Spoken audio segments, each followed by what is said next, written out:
pas des photographies, ça. C'est le récit de l'homme, de l'humanité, des phrases qui sont un mélange de ces mots, de ces images, de ces regards. Et c'est que ça revient une fois que tu as vraiment vécu avec ces gens, que tu as compris.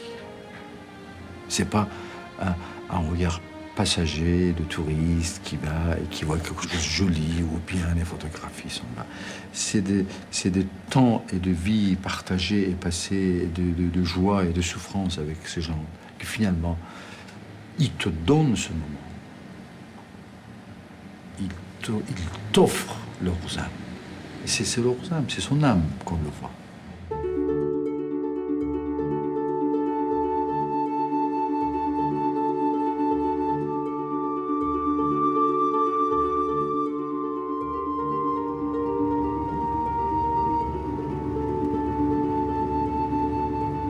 C'était un soir de printemps dans les années 80. Je rencontrais Reza pour la première fois à Paris, à l'occasion d'un de mes spectacles de contes persans. À ce moment-là, je ne savais pas qu'un jour je raconterais son histoire.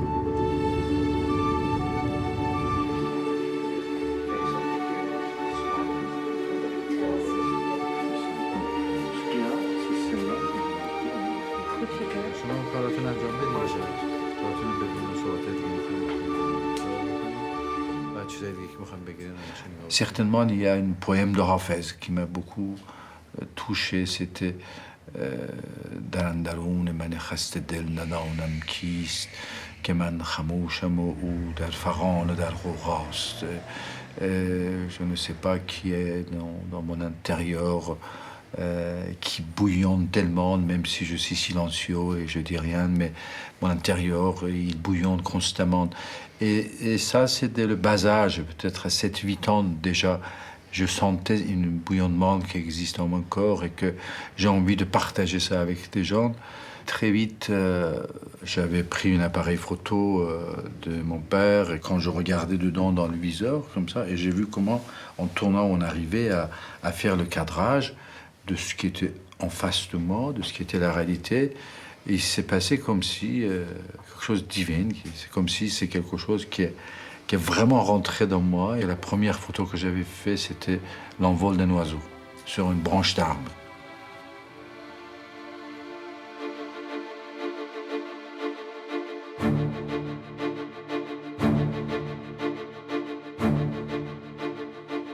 Je suis né à Tabriz, en Iran, en 1952.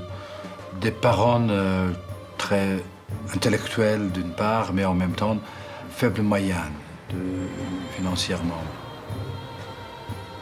Nous sommes descendants de 4 siècles des universitaires, des rebelles, des gens qui ont fait des prisons, des gens qui étaient opposition politique pour beaucoup de régimes qu'on connaît. Et en même temps, c'était des enseignants. C'était une grande famille d'enseignants de plusieurs siècles. Mais le plus important que je me souviens, c'était cette phrase de mon père qui disait tout le temps « Je veux éduquer mes enfants pour le prochain siècle, pas le siècle dans lequel nous sommes. »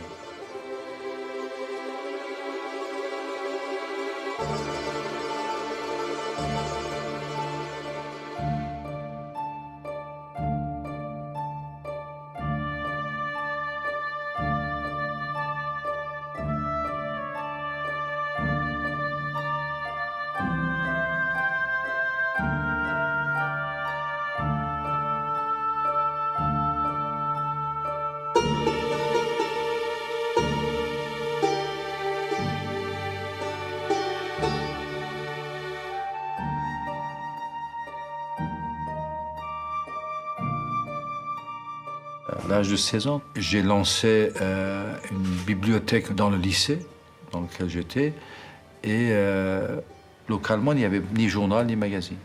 Je me suis dit, je vais lancer une magazine.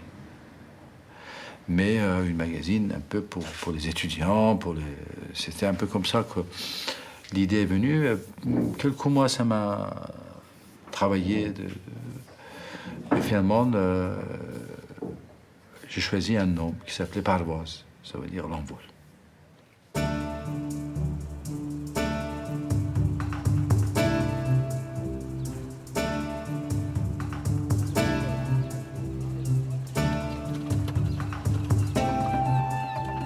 Je voudrais avoir une histoire dans le magazine. Donc, je vais marcher au poisson et regardant autour, d'un seul coup, je vois une vieille femme assise par terre et elle a quelques petits bouts de poisson presque sèches ou des chiquetés, tout devant elle en train de vendre. Ça me paraît tellement bizarre. Je dis, ils vendent ça et qui, comment? C'était étrange pour moi, venant de Téhéran, de Tabriz, de voir une telle pauvreté. Donc j'ai dit, je fais une photo et je vais montrer qu'il y a la pauvreté. Et dès que je fais la photo, il se tourne vers moi et la première question de la réalité de journalisme d'un seul coup qui me frappe, il dit, pourquoi tu photographies? Et ma réponse immédiate, je dis, j'ai envie de connaître ta vie et raconter ta vie. Donc je rentre et je suis content, je dis ça y est, j'ai trouvé mon histoire et je l'écris.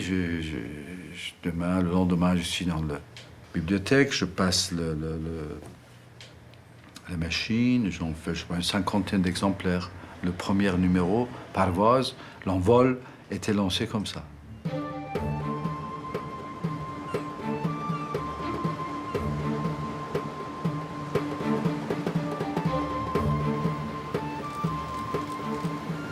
Deux jours après, la grande porte d'entrée qui s'ouvre et une voiture extraordinaire qui rentre dans le cours de l'école. Il y a 3 hommes qui descendent et ils me disent c'est toi qui as fait cette magazine? Et c'est là où j'éclate de rire parce que pour moi c'est waouh, superbe. Ma réputation est déjà allée loin. Regarde ces hommes avec cette voiture qui vient me chercher. Ça doit être le magazine a fait son boulot. Tout le monde a vu, c'est génial. Ils vont. Je dis oui, c'est moi qui l'ai fait. Ça vous a plu? Il me dit oui, ça nous a beaucoup plu, vraiment. Bravo. Comment tu as fait? J'explique. Il me pose des questions. Mais tu étais seul? Je dis oui. Tu n'avais pas d'autres amis, des gens qui ont fait? Je dis non, je suis seul, monsieur. Vraiment, je suis le seul à faire ce journal. Bravo, mon fils et tout. Il m'emmène dans un bâtiment que je n'avais jamais vu, un bâtiment très joli, avec, quand il ouvre la porte, il y avait des soldats derrière. Je dis, c'est bizarre, gardien, ou je sais pas quoi. Et d'un seul coup, je vois qu'il est bizarre, le type, il est un peu bizarre. Il se lève et il met la main quelque part dans le tiroir et il sort une trentaine de copies de mon magazine. Et son visage devient le monstre le plus terrible que j'avais jamais vu dans ma vie. Mais tout change, son visage, ses expressions, et ça devient un vrai monstre. Et comment ça me frappait? Qui t'a permis... Et il me frappe, il déchire tout ça, il me jette comme ça. L'envol, la magazine, l'envol que j'avais fait, je voyais les petits bouts de papier qui envolaient sur moi et qui partaient avec eux toute mon enfance, toute mon innocence, tout, tu vois. J'ai compris que c'était pas du tout ce que je croyais, ce pays. J'ai compris que les hommes, c'était pas du tout ce qu'on voyait.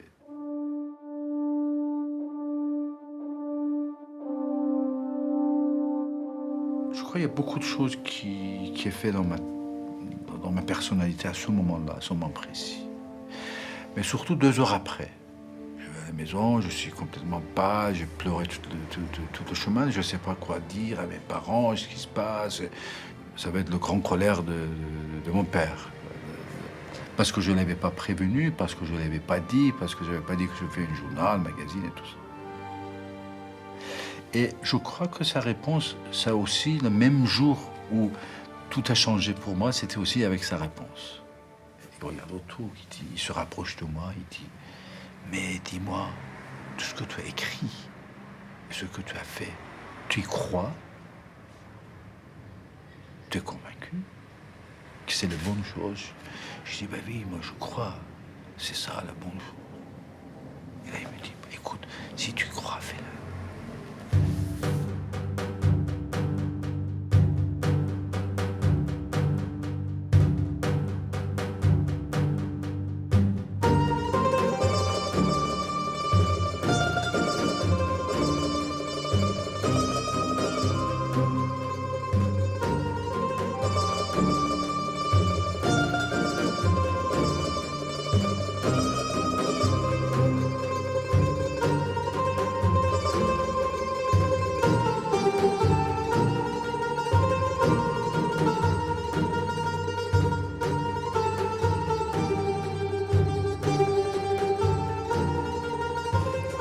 l'autre moment qui te rappelle la famille. Ah, c'est la photo de portrait de l'Azerbaïdjan, Oui.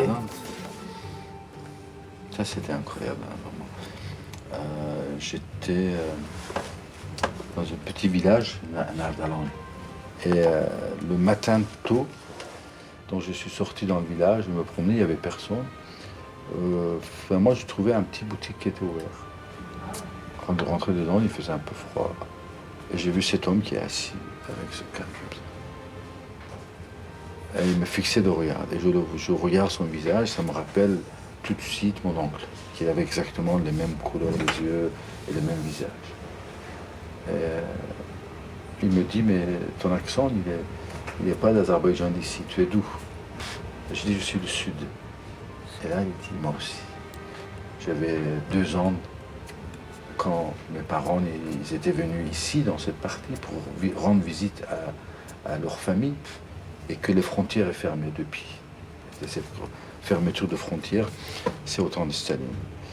Et toute ma vie, j'ai passé ici en pensant à l'autre côté.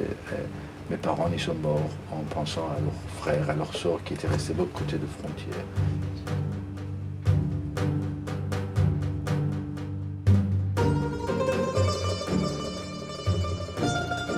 C'est incroyable.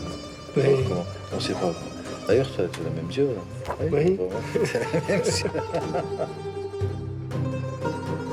Tu as 16 ans, ton journal Parvaz est arrêté dans son élan par la SAVAK, mais tu as le soutien de ton père. Comment tu réagis?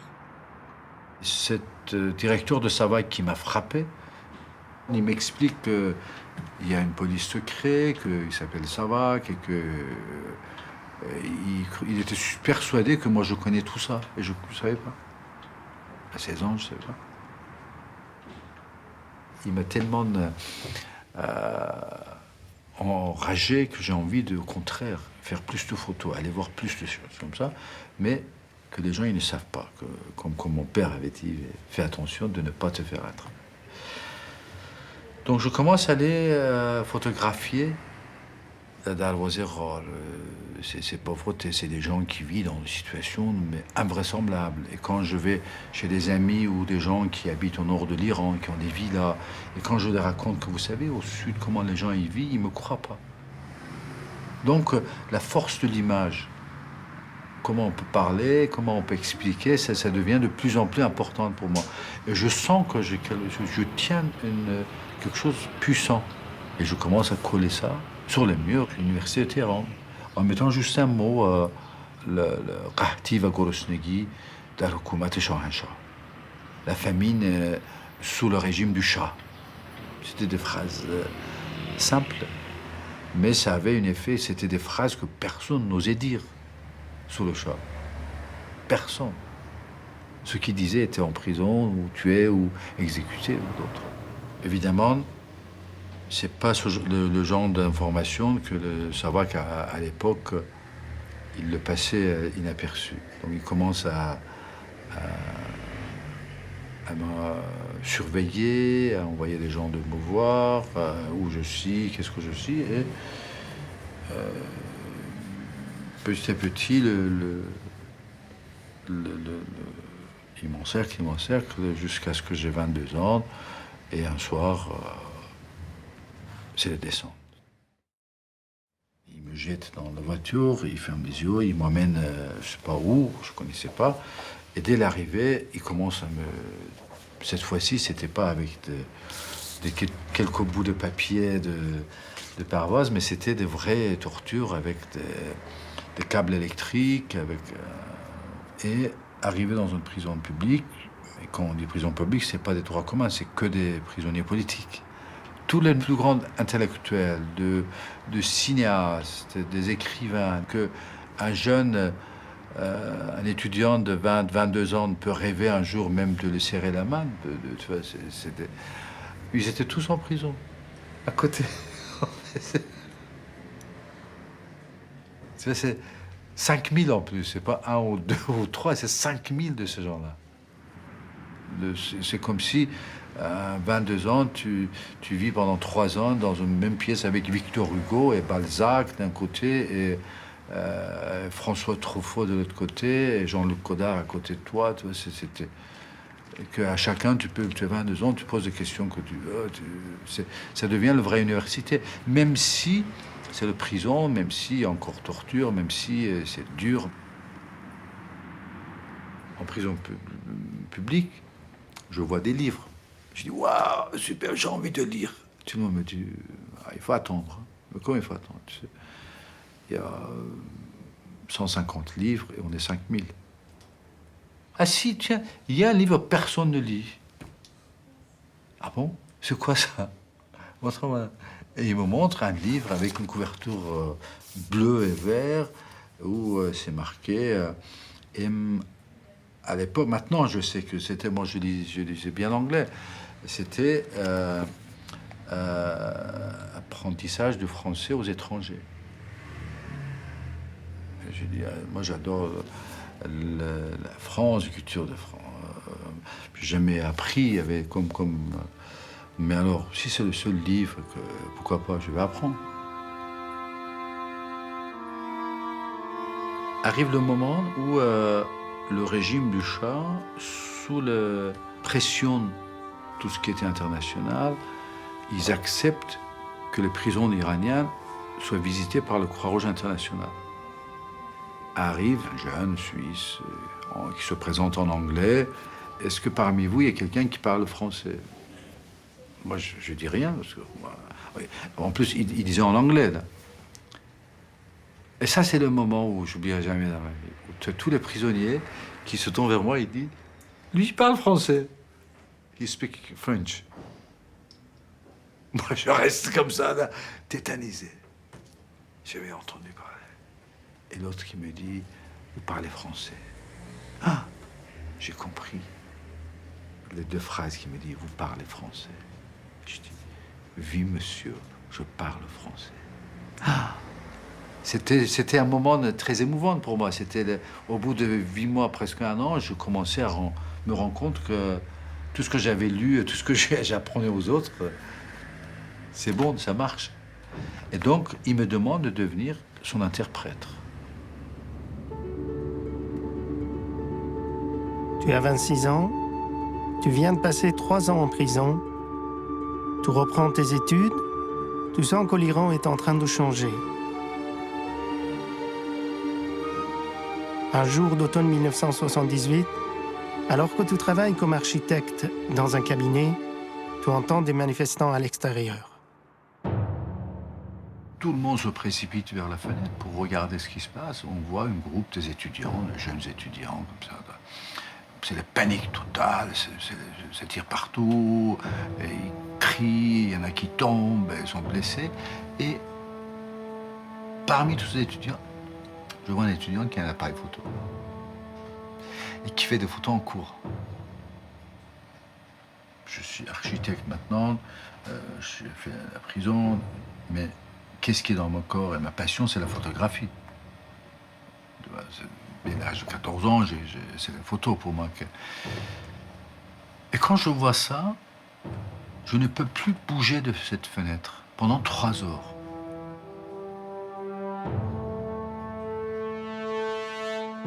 Le lendemain, j'étais dans la rue avec mon appareil photo. Je commençais à dire, bon, bah, qu'est-ce qui est en train de passer? Qu'est-ce qui est en train de changer? Les manifs, ça monte et ça monte et ça monte. Et d'un seul coup, il y a une attaque. Le Shah, il part. L'armée, il désintègre. Le police se désintègre. Le SAVAK se désintègre. Et tout est fini. Khomeini était déjà arrivé. Il prend le pouvoir.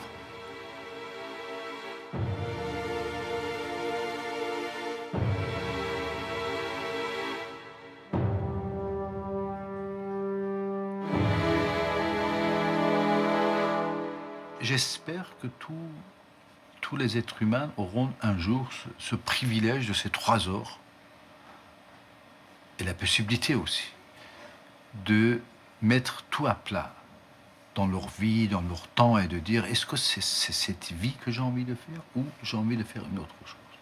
Et pour moi, cette autre chose, c'était inconnu. Je connaissais ni les métiers de photographie dans le monde, j'avais jamais mis le pied dehors, J'avais jamais vu une magazine photo, j'avais jamais vu une National Geographic, j'avais jamais vu rien. Rien de tout ça. Je ne savais même pas qu'il y a des métiers de photojournaliste, reporter, photographe de mode, photographe machin, là. Rien du tout. Pour moi, les photographes, c'était les gens du studio. Mais je savais que non, c'est pas les studios. Avec la photo, on peut faire autre chose. Mais je ne savais pas quoi.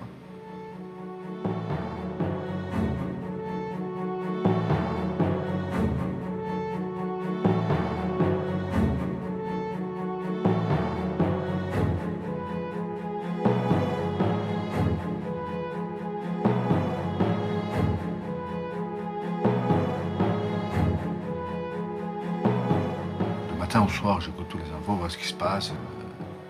Et j'entends un discours de Khomeini très dur contre les Américains. Pas seulement contre les Américains, mais contre l'ambassade des États-Unis à Téhéran.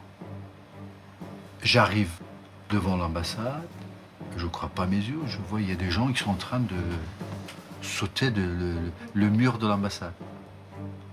Et je vois qu'ils sont en train de prendre en otage des Américains, des diplomates. Ils ferment leurs yeux et tout. Je n'ai qu'à tac, tac, tac, tac, tac. Tout se passe devant moi.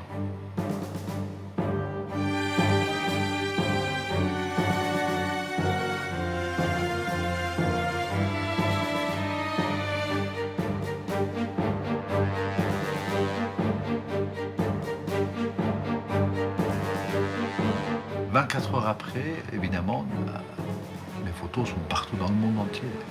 Prise d'otage américaine à Téhéran. Quand j'ai vu que les journaux commencent à m'appeler, demander vous allez faire telle photo, ou telle histoire, que je suis rentré dans le vif du sujet.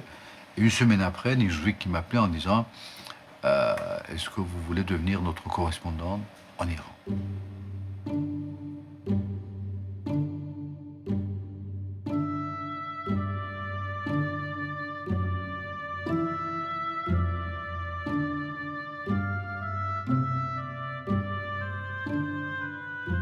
Après cette prise d'otage, c'était suivi par les grandes révoltes des Kurdes en Iran.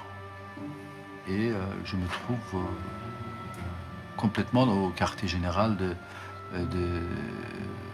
des Kurdes, où tout est encerclé, ça tire partout, les obus qui tombent, les avions qui bombardent. Devant les bombes à napalm qui tombent, qui peuvent résister. Et avec quelques petits Kalachnikov que les peshmerga kurdes ils ont, comment vous allez... Et pourtant, 17 jours, ils résistent. Et moi, je suis le seul témoin, le seul journaliste, photographe, dans cette ville assiégée qui tire partout. Pendant 17 jours, je suis le seul témoin.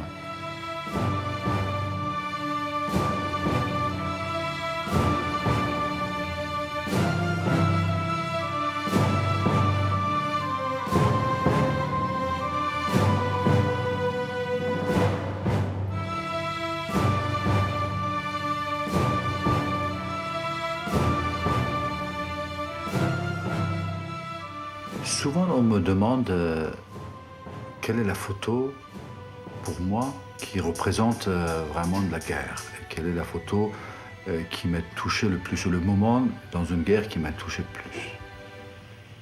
Pendant le siège de Sarajevo, c'était un moment de Noël, la veille de Noël ou quelques jours avant, et la ville était assiégée par les Serbes. Et dans un de ces moments difficiles, de temps en temps, on voyait des gens qui sortaient, vraiment, ils bravaient la guerre, les francs-tireurs et tout. Et c'est à ce moment, en marchant dans une rue de loin, je vois une petite fille. Je me suis dit, mais qu'est-ce qu'elle fait, cette petite fille? Il y a des francs-tireurs partout. Mais elle était adossée contre un mur immobile. Elle ne bougeait pas.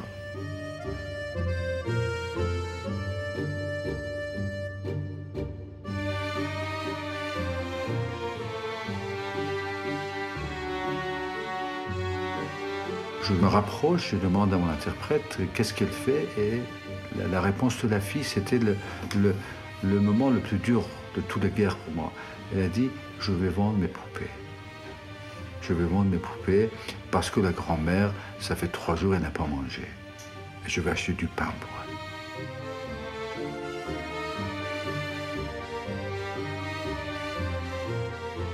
C'est ça pour moi qui est tellement important de comprendre qu'est-ce qu'une guerre il fait. C'est pas seulement il détruit pas seulement des maisons et des corps humains, il détruit aussi la pensée, il détruit aussi l'âme, les relations humaines, les cultures.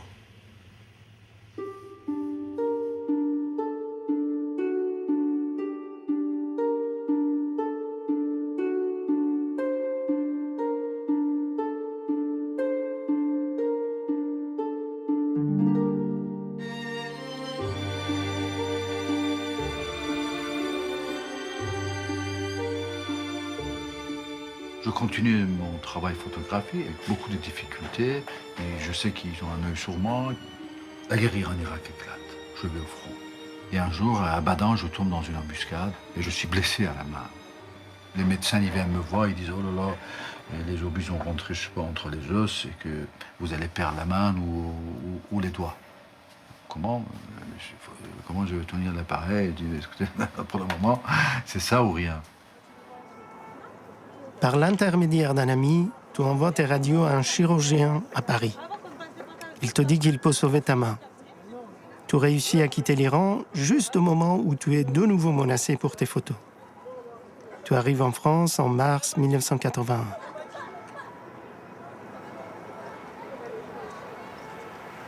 Et je savais que le retour, ça va être... On ne sait pas quand. Mais au début, on ne comprend pas cette séparation.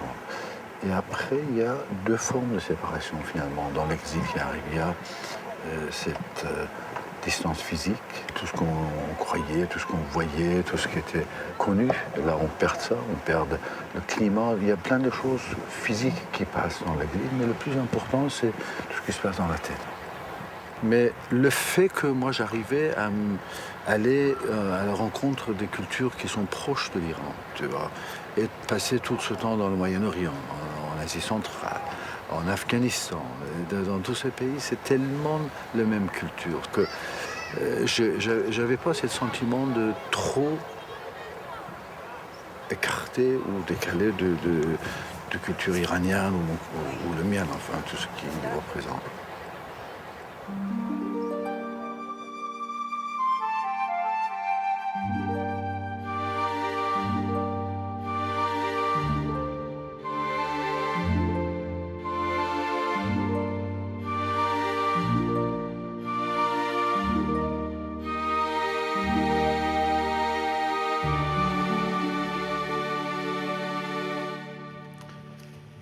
Cette photo, c'était en 93. Et ça faisait déjà 12 ans que j'étais exilé, que je ne vivais pas en Iran. Et je n'avais pas vu de près l'Iran. Et je faisais un reportage pour le National Geographic magazine sur la Turquie. Je trouve une voiture, je lui demande bien sûr d'aller vers la frontière. Et en allant dans une petite ruelle où on tourne vers la grande rue centrale, où en face c'est l'Iran, d'un seul coup je vois deux gamins qui sont en train de traverser, ou ils vont traverser la rue avec une boîte vide de télévision. Évidemment, pour que la voiture s'arrête, j'ai frappé très fort sur l'épaule de chauffeur en turc en criant « Dur ». Ça veut dire « arrête ». Et j'ai fait cette photo de ces deux gamins qui emmènent. Et dans le cadre, on voit une autre vision. Pour moi, c'est le symbole de ce que je fais aussi, de travail que je fais. C'est la réalité, de mettre la réalité dans un cadre pour les gens. Quand je suis retourné dans le taxi, le chauffeur il ne bougeait plus. Il me dit, dites-moi, c'est comme ça que vous allez faire toutes vos photos là? J'ai dit, non, t'inquiète pas, c'était parce qu'il avait la main sur l'épaule. Il dit, c'est comme ça que vous allez faire toutes vos photos. J'ai dit, non, c'est rare, mais ça peut arriver là. Tu décides de t'installer à Paris De là, tu peux travailler plus facilement les sujets qui te tiennent à cœur. Parmi les sujets que j'ai envie de couvrir et travailler, comme j'avais dit à l'agence et aux journaux, c'était le problème du Moyen-Orient palestinien, israélien, le problème des Kurdes, Afghanistan et l'apartheid. Ça, c'était les sujets principaux sur lesquels je voulais me concentrer, travailler. Donc, premier travail, je pars travailler à Beyrouth, commencer un travail sur les Palestiniens, les grands réfugiés. Un mois après, c'est la grande bataille de Beyrouth en 82, où je me trouve complètement couvrir le siège de Beyrouth pendant plusieurs mois. Et moi-même, je suis blessé par les bombardements israéliens. Rapatriement, je passe plusieurs mois à l'hôpital. Et à la fin, le médecin me dit, voilà, on ne sait pas si ça va bien finir ou non, mais en tout cas, parce que vos poumons étaient touchés, le mieux, c'est que vous allez vous reposer dans les montagnes, de hautes montagnes, pour l'air et tout ça. Et je dis, mais où? Il me dit, bah, le mieux que je vois, ou c'est Pyrénées, ou c'est les Alpes. Vous allez là-bas. Et là, je commence à réfléchir, mais qu'est-ce que je vais faire aux Alpes? Passer des mois. Oh, c'est torture pour moi. La montagne, l'air pur, la montagne.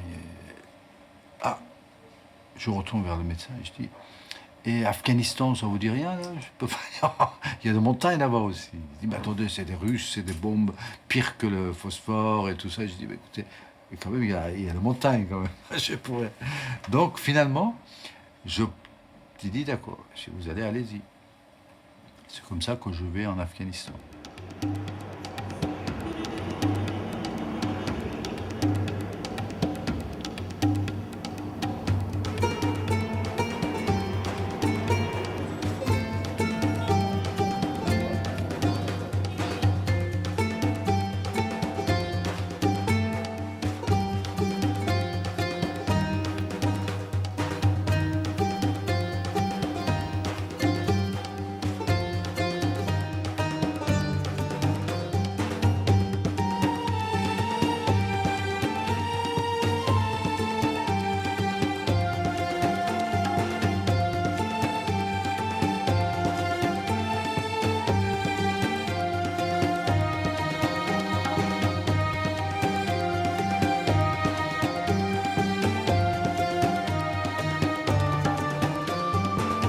C'était un de ces moments où je n'avais pas mangé depuis plusieurs jours et que j'avais fui les Russes. Et finalement, j'arrivais dans un village où je pouvais prendre le refuge.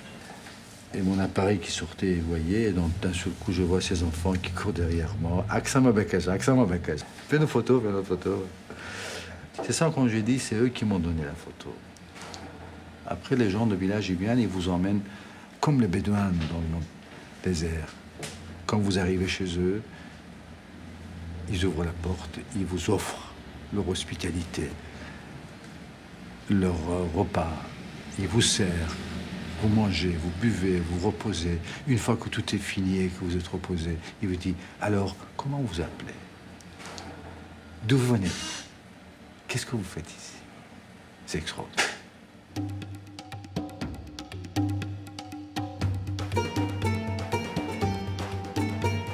C'est le début de mon travail en Afghanistan et c'est là où j'entendais, voilà, il y a un jeune afghan résistant, un jeune ingénieur civil qui commence à mettre sur pied une forme de résistance contre l'armée russe qui s'appelle Massoud et qui est dans la vallée de Panjshir.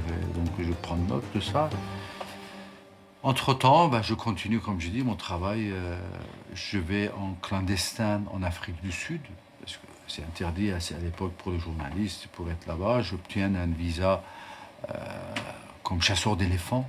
Donc le travail en Afrique du Sud, les premières émeutes, les premières marches pour libération de Mandela, les premières émeutes dans les mines d'or, c'est des moments tournant dans l'histoire de l'Afrique du Sud et je passe 3 mois à couvrir ça et constamment de publier ici ou ailleurs dans le monde par ça. C'est un peu comme ça que ça démarre, je dirais, mon travail de photographe international cette fois-ci, qui ne couvre pas seulement l'Iran, mais des autres sujets, des autres projets. En couvrant les guerres, les conflits, les émeutes, les changements du monde, enfin tout ce que vous voyez dans mes photos. Et en même temps, en allant chercher Massoud. C'est pas des moments faciles, ces années 80, enfin, l'invasion en Afghanistan par les Russes, mais j'avais envie vraiment de connaître cet homme.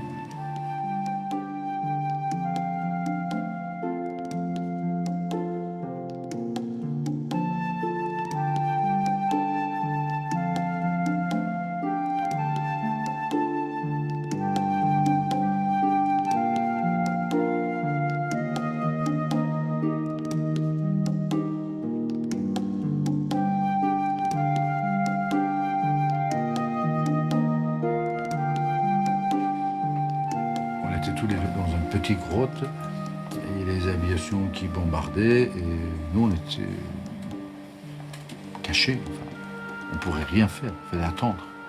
Et la meilleure chose qu'on avait trouvée, c'était jouer aux échecs. On passait notre temps au jeu aux échecs.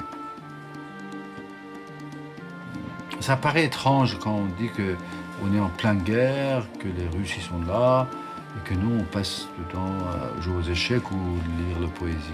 Mais c'est ça la réalité de la vie aussi. Et c'est ce qu'on a, nous, on a appris notre culture persane, notre culture iranienne. C'est que la valeur de la vie est belle. C'est ça qu'on a appris, nous, quoi qu'il arrive.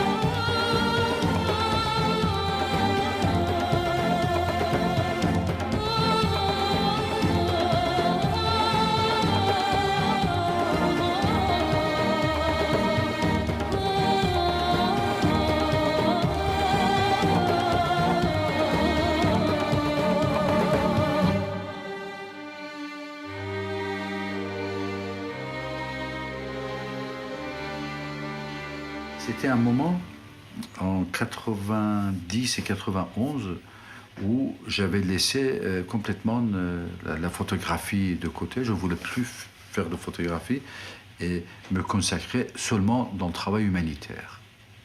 Et je déclenchais assez vite des travaux d'intérêt public qui étaient la construction des routes, des canaux d'irrigation, de construction des cliniques, des écoles, en faisant travailler toutes les populations locales pour qu'ils puissent avoir un revenu, en même temps reconstruire leur pays.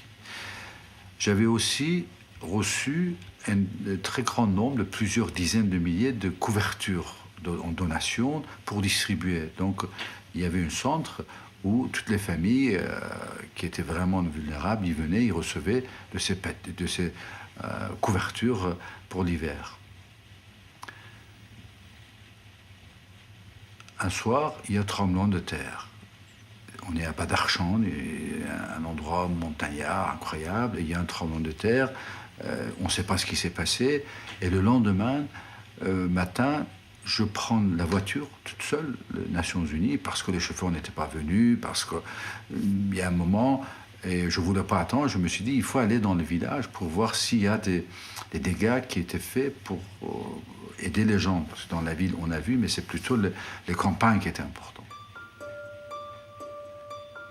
Et c'est à ce moment où il y a une tempête de neige, et je perds complètement le chemin de retour. Et d'un seul coup, de loin, je vois un petit point noir dans la neige qui commence à venir et grandir.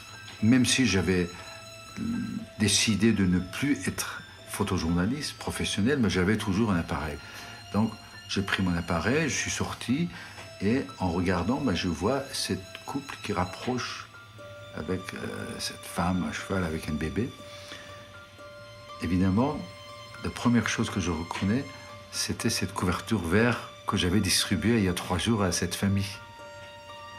Et quand il vient, il me reconnaît, il vient presque me prendre dans ses bras, il dit « Ah, vraiment, je voudrais vous dire combien vous nous avez aidés, vous avez sauvé notre vie avec tout ce que vous nous avez donné. » Je dis « Mais non, c'est vous qui venez de sauver ma vie, dites-moi comment je peux retourner. » Et finalement, il m'a conduit sur le bon chemin et j'ai pu retourner grâce à cette image.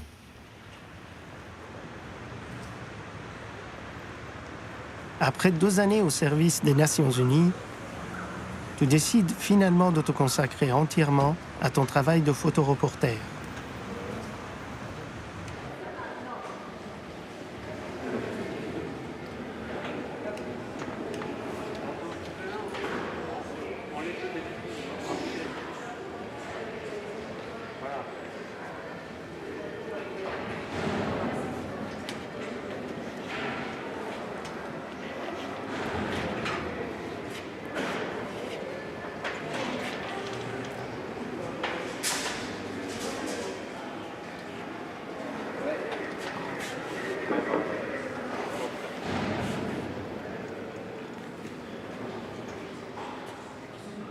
C'est pas des photographies, c'est des histoires. Moi, je suis un conteur. C'est une raison pour laquelle je continue à travailler sur ces projets. Un conteur, comme en Iran, il y avait les bardés d'or, où ils arrivaient avec une grande peinture et que dans le village, ils expliquaient « Oh, unique mibini ». Donc, je fais partie de ces conteurs de l'Orient où ils utilisent l'image pour raconter des histoires. Et c'est ce que j'ai fait. Simplement, c'était tout le temps des histoires le passé, des mythologies.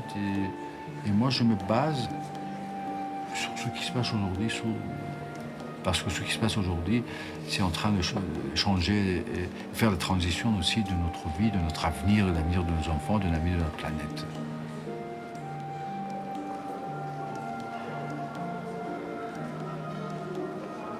Il n'y a pas de réponse pour toutes ces souffrances. Comment on peut aider? C'est ça la première question qu'on se pose. Il y a les Nations Unies. Il y a MSF ou Croix-Rouge International ou d'autres qui sont créés pour aider. Mais ce n'est pas suffisant.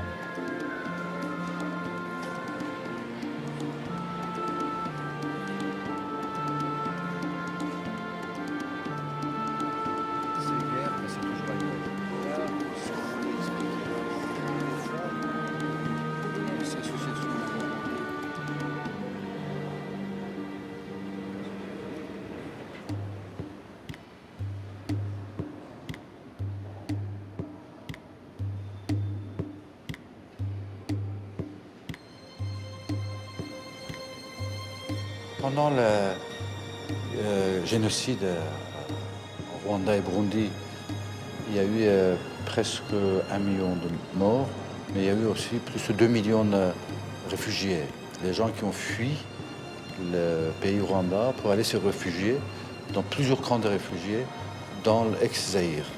À ce moment-là, il y a eu plus de 20 000 enfants qui ont perdu leurs parents dans la panique. UNICEF et Croix-Rouge, ils ont pris en main un projet qui était photographier ces enfants. Et j'ai formé quelques réfugiés pour pouvoir faire des photos. Ensuite, ces photographies étaient exposées dans tous les camps de réfugiés. 5 exemplaires, 12 000 photos. Avec ce projet, pendant 4 mois, il y a eu 3 500 enfants qui étaient réunifiés avec leur famille.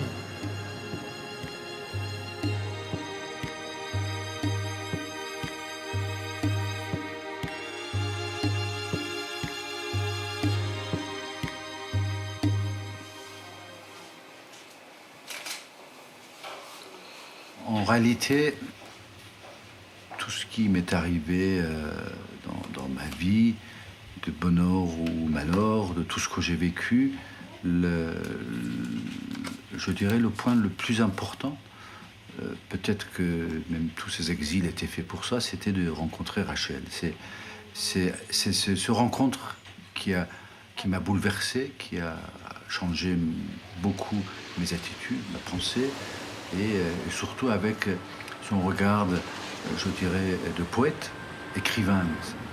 J'aurais pas fait tout ce que je fais, j'aurais pas été ce que je suis si j'avais pas rencontré Rachel et que s'il n'y avait pas des Lazare et Janan, certainement.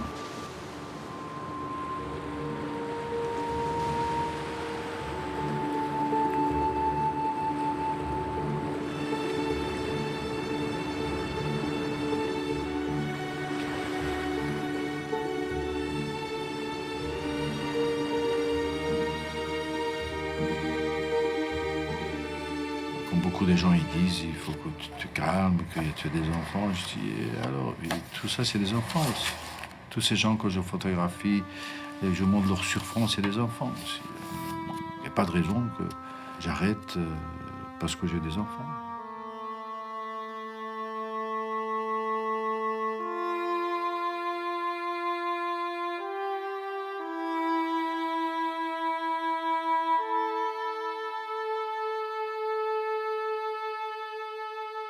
En 2001, très affecté par la mort de Massoud, tu te dis que le monde a besoin d'une autre forme de travail humanitaire et tu crées l'association Aïna à Kaboul. Il faut leur donner des outils. Il faut leur donner des caméras, des sons, des appareils photos, de quoi écrire, des radios. Aïna, c'est ça qu'il fait. Il faut aider tout ce qui est dans le domaine de culture, dans le média, dans la communication, que ces gens-là, ils puissent maîtriser ça eux-mêmes, qu'ils puissent parler entre eux, que eux-mêmes, ils fassent des journaux, des magazines, des programmes de radio, des films. Et c'est ça qui va changer la mentalité. On ne peut pas changer la mentalité dans une journée ou une semaine ou un an. C'est un travail sur une génération. دور از رخت سرای سرد است خانه من. شنوندگان محترم تقدیمی دارم و از خداوند صحتمندی تک تک شما عزیزان را خواهم. L'association Aïna, c'est aussi le magazine Parvaz. Parvaz, comme ce journal que tu as créé à l'âge de 16 ans au lycée. Il est le résultat de cet envol qui a commencé il y a 40 ans. Je suis convaincu que des générations entières formées par ce qui est dans cette magazine Parvaz, qui n'est pas une magazine pour enfants simplement, c'est une connaissance du monde, c'est une connaissance de soi-même. Comme ces garçons de 16 ans en Iran avaient de créer une magazine qui s'appelait Parvaz, ça veut dire l'envol, c'est un vol où je crois fortement qu'on peut apprendre. L'envol de la pensée, l'envol de l'imagination. C'est ça que j'essaie c'est pour ça qu'il s'appelle l'envol.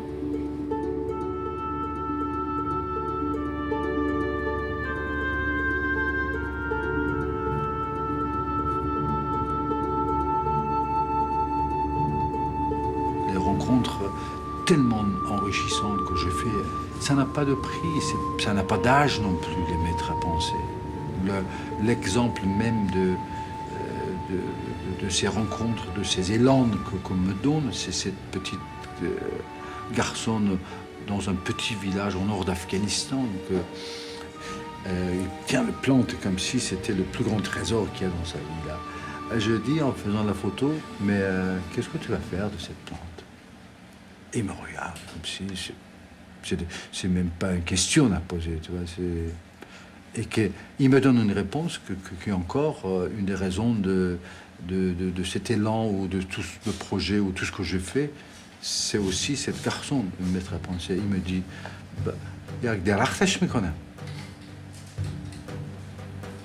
je vais en faire un arbre.